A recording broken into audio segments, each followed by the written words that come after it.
सभी विद्यार्थियों को नमस्कार। पिछले वीडियो में हमने प्राचीन भारतीय इतिहास की जानकारी प्राप्त करने के स्रोतों पर चर्चा की थी। आज हम दूसरे चैप्टर की ओर आगे बढ़ते हैं। चैप्टर का नाम है सिंधु घाटी सभ्यता।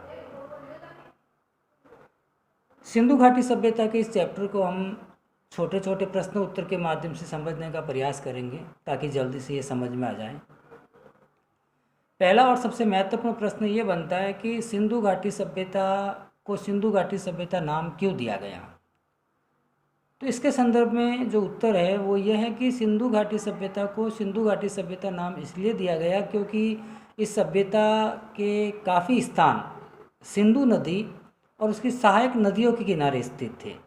इस वजह से इस सभ्यता स्थल का नाम क्या रखा गया, सिंधु घाटी सभ्यता नाम रखा गया। दूसरा जो महत्वपूर्ण प्रश्न बनता है वो ये बनता है कि सिंधु घाटी सभ्यता को हड़प्पा सभ्यता क्यों कहा जाता है। तो सिंधु घाटी सभ्यता को हड़प्पा सभ्यता इसलिए कहा जाता है क्योंकि सिंधु घाटी सभ्यता का खोजा गया पहला स्थान हड़प्पा था। कौन सा था? हड़प्पा था। इसलिए सिंधु घाटी सभ्यता को हड़प्पा सभ्यता भी कहा जाता है। उसके बाद में अगला जो महत्वपूर्ण सवाल बनता है वो ये बनता है कि सिंधु घाटी सभ्यता का कालक्रम क्या रहा था, मतलब किस समय अवधि में, किस कालक्रम में ये सभ्यता अस्तित्व में रही थी। तो इसके संदर्भ में बहुत सारे मत हैं, अलग अलग विद्वानों ने अलग अलग कालक्रम बताए, लेकिन अपने समझने की दृष्टि से दो मत सबसे महत्वपूर्ण माने जाते हैं। पहला जो मत माना जाता है वो माना जाता है प्रसिद्ध पुरातत्ववेत्ता जॉन मार्शल का। जॉन मार्शल ने सिंधु घाटी सभ्यता का कालक्रम 3250 से लेकर 2750 ईसा पूर्व बताया। 3250 से लेकर 2750 ईसा पूर्व कालक्रम बताया सिंधु घाटी सभ्यता का। किसने बताया? जॉन मार्शल ने। उसके बाद में दूसरा कालक्रम बताने का जो महत्वपूर्ण जरिया है वो मिला हमें रेडियो कार्बन 14 विधि। रेडियो कार्बन 14 विधि के अनुसार सिंधु घाटी सभ्यता का कालक्रम था 2350 से लेकर 1750 ईसा पूर्व तक। 2350 से लेकर 1750 ईसा पूर्व के आसपास सिंधु घाटी सभ्यता अस्तित्व में रही थी, ऐसा मानना है रेडियो कार्बन 14 विधि का। उसके बाद में अगला जो महत्वपूर्ण सवाल बनता है वो ये बनता है कि सिंधु घाटी सभ्यता का विस्तार कहाँ से कहाँ तक था।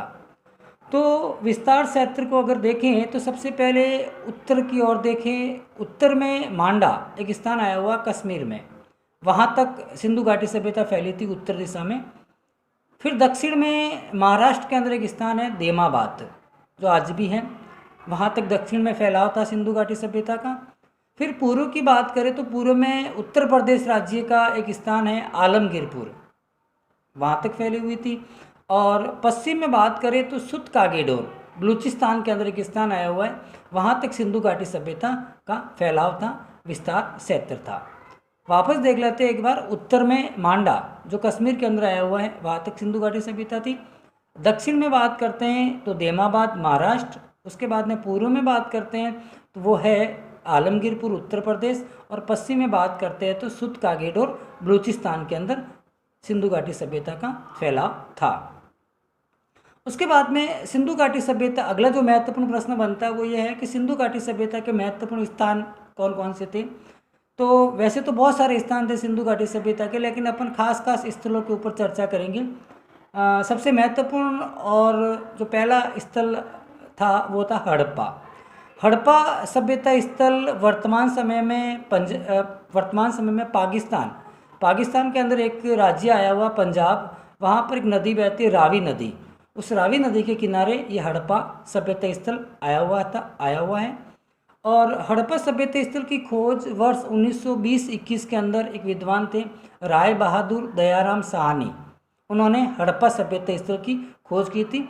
और सिंधु घाटी सभ्यता का खोजा गया पहला स्थान भी कौन सा था? हड़प्पा था। अब हड़प्पा स्थान से कौन कौन से साक्ष्य, कौन कौन से सबूत प्राप्त हुए, उन सबूतों में दो तीन हमें ध्यान में रखना है। सबसे महत्वपूर्ण ध्यान में रखना है विशाल स्नानागार जो इस हड़प्पा सभ्यता की महत्वपूर्ण देन है। उसके बाद में दूसरा जो महत्वपूर्ण साक्ष्य प्राप्त हुआ था वो प्राप्त हुआ था अन्नागार। यहाँ हड़प्पा स्थान से लगभग 6 अन्नागार प्राप्त हुए थे। उसके बाद में तीसरा जो महत्वपूर्ण साक्ष्य प्राप्त हुआ था वो हुआ था एक कब्रिस्तान प्राप्त हुआ था, वहाँ पर समाधि प्राप्त हुई थी जिसे नाम दिया गया था R37 कब्रिस्तान। ठीक है, तो हड़प्पा सभ्यता स्थल से 3 महत्वपूर्ण साक्ष्य मिले थे। एक तो स्नानागार के साक्ष्य मिले थे, अन्नागार के साक्ष्य मिले थे, और तीसरा कब्रिस्तान के साक्ष्य प्राप्त हुए थे। हड़प्पा सभ्यता स्थल के बाद में दूसरा जो महत्वपूर्ण सभ्यता स्थल आता है वो आता है मोहनजोदड़ो।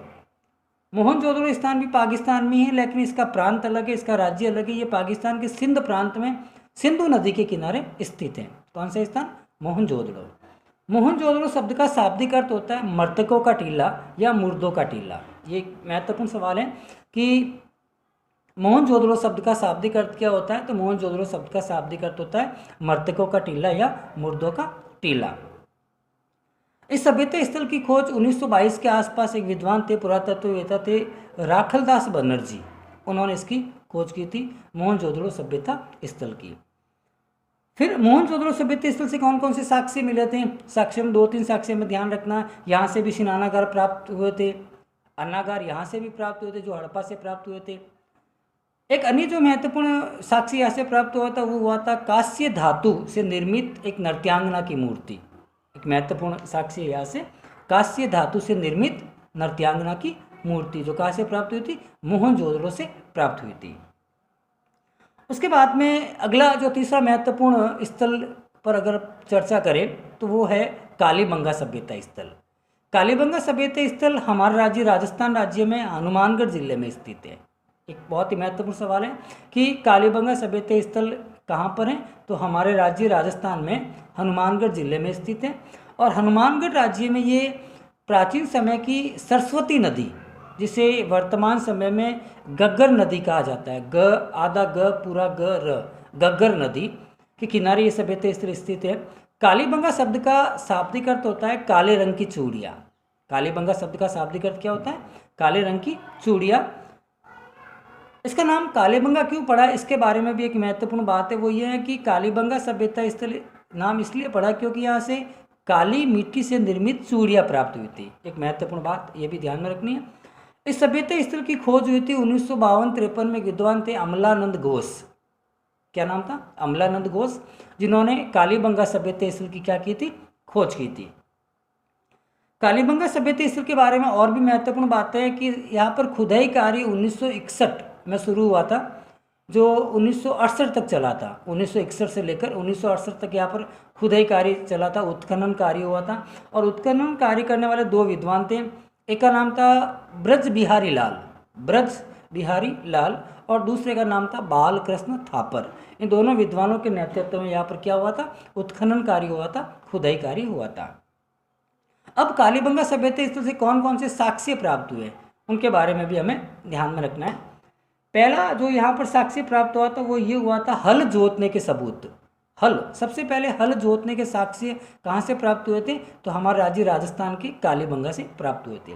दूसरा महत्वपूर्ण जो साक्ष्य प्राप्त हुआ था कालीबंगा से वो ये हुआ था कि यहाँ एक साथ 2 फसलें बोने के प्रमाण मिले थे। यानी भूमि में एक साथ 2 फसलें बोने के प्रमाण कहाँ से प्राप्त हुए थे? कालीबंगा से प्राप्त हुए थे। तीसरी जो महत्वपूर्ण बात है वो यह कि भूकंप के सबसे महत्वपूर्ण साक्ष्य और सर्वप्रथम साक्ष्य कहाँ से प्राप्त हुए थे? तो वो भी कालीबंगा से प्राप्त हुए थे। भूकंप के साक्ष्य भी कालीबंगा से प्राप्त हुए थे। और अभी हाल ही में एक और नया पता लगा है कि ऊँट की अस्थियाँ भी यहाँ से प्राप्त हुई थी। ऊँट की अस्थियाँ भी कहाँ से प्राप्त हुई थी? सिंधु घाटी सभ्यता के एक महत्वपूर्ण स्थल कालीबंगा से प्राप्त हुई थी। और एक और महत्वपूर्ण साक्ष्य कालीबंगा के संदर्भ में यह है कि कालीबंगा सभ्यता स्थल अन्य सभी सभ्यता स्थलों से प्राचीन सभ्यता स्थल है। यानी सबसे प्राचीनतम सभ्यता स्थल कौन सा रहा? कालीबंगा सभ्यता स्थल रहा, जो हमारे राज्य राजस्थान राज्य में स्थित है, हनुमानगढ़ जिले में। आगे के वीडियो में हम और चर्चा करेंगे। इसके संदर्भ में जो लिखित सामग्री है वो भी मैं आपको भेज दूंगा सर के माध्यम से।